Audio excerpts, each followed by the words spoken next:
Bienvenue dans notre exploration du jour. On va se pencher sur des passages d'un guide Identité retrouvée. Mhm. Ce livre propose 7 clés pour une vie, on va dire, transformée, centrée sur Christ. Et il soulève une question franchement assez déstabilisante. Ah oui, hein? Laquelle? Et si le fait de comprendre qui l'on est, vraiment, pour Dieu, si c'était bien plus déterminant que tous nos efforts personnels pour essayer de changer? Ah, c'est une remise en question fondamentale, ça. C'est vrai que dès l'intro, il y a cette citation de Craig Groeschel qui dit « Ton comportement découle de ton identité. Oui, voilà. Si tu veux changer durablement, tu dois d'abord croire ce que Dieu dit de toi. En gros, l'idée centrale, c'est que l'évangile, c'est pas juste une liste de trucs à faire ou pas faire. » Non, pas une liste de règles. Exactement. C'est plutôt l'offre d'une nouvelle identité. Se savoir aimer, choisi, pardonner. Et c'est cette vérité-là, une fois qu'on l'intègre vraiment, qui deviendrait le moteur du changement. D'accord. Quand le texte parle d'identité en Christ, c'est voir sa valeur définie par cette relation, quoi. Pas par ses actions ou ses ratés. Donc c'est moins un manuel pour mieux faire C'est ça. et plus une invitation à découvrir ou peut-être redécouvrir cette base. C'est intriguant. Le guide dit que certaines clés ouvrent cette porte. Oui. On pourrait peut-être se concentrer sur 2 d'entre elles, juste pour voir comment ça illustre ce changement de regard. La première est, plutôt forte, « Tu es choisi par Dieu ». Mhm. Le texte parle de ce sentiment très humain, je pense, de devoir toujours prouver sa valeur, même quand on est super investi. Hein. L'exemple d'Alizée est parlant. Oui, cette femme fidèle à l'Église. Voilà. Mais toujours hantée par un abandon dans son enfance. Et elle cherchait une validation qu'elle trouvait pas, en fait. Et ce qui est frappant, c'est le fondement biblique que le guide met en avant. Il s'appuie sur Éphésiens 1, verset 4. Mhm. Ce choix de Dieu, il est pas récent. Il précéderait même la création du monde. Donc c'est pas du tout une récompense pour nos performances ou notre potentiel. Pas basé sur le mérite, alors. Non, c'est vraiment un acte de grâce, d'amour. Le message qui est martelé, c'est que cet amour-là, il se mérite pas. C'est une adoption, définitive. D'accord.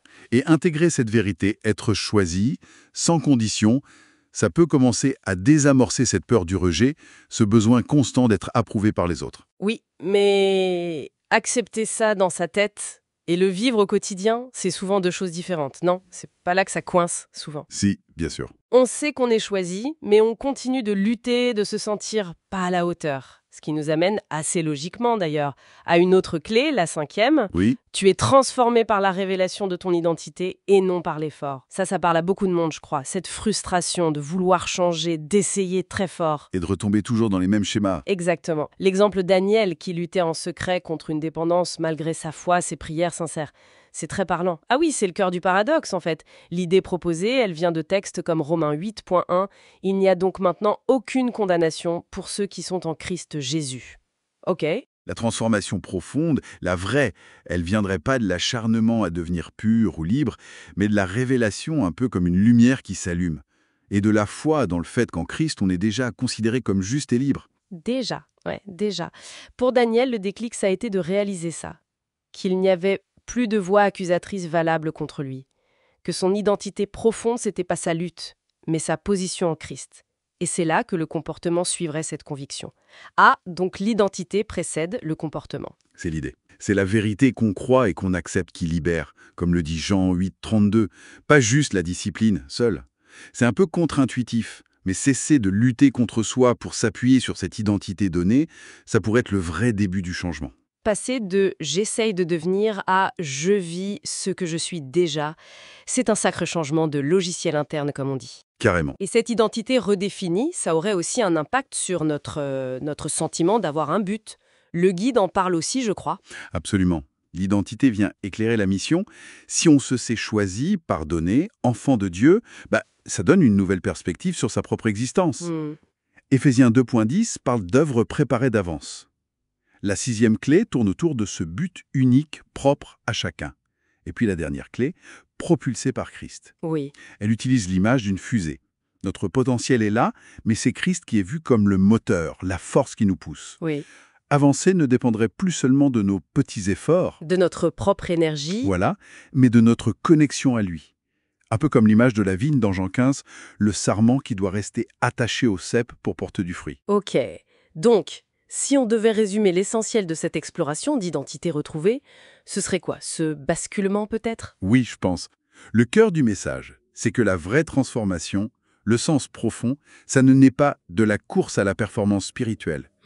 Ça découle de la découverte. Et surtout, de l'acceptation de qui on est, déclaré être en Christ. Choisi, pardonné, libre, aimé.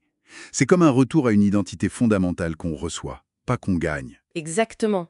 C'est une invitation à laisser tomber les vieilles étiquettes, celles qu'on se colle soi-même ou que les autres nous collent, et à arrêter de s'épuiser à essayer d'être à la hauteur. Et plutôt, Et plutôt commencer à vivre à partir de cette nouvelle identité qui est offerte par grâce. Pour reprendre les mots du guide, c'est sur ce fondement-là que Dieu reconstruit nos vies. Ce qui nous laisse, comme souvent, avec une question pour la réflexion. Concrètement, dans le quotidien, qu'est-ce qui pourrait changer si on abordait chaque journée, non plus en essayant désespérément de devenir ce qu'on pense devoir être, mais en croyant vraiment et en vivant déjà ce que Dieu affirme que l'on est en Christ. Voilà, ça donne à réfléchir.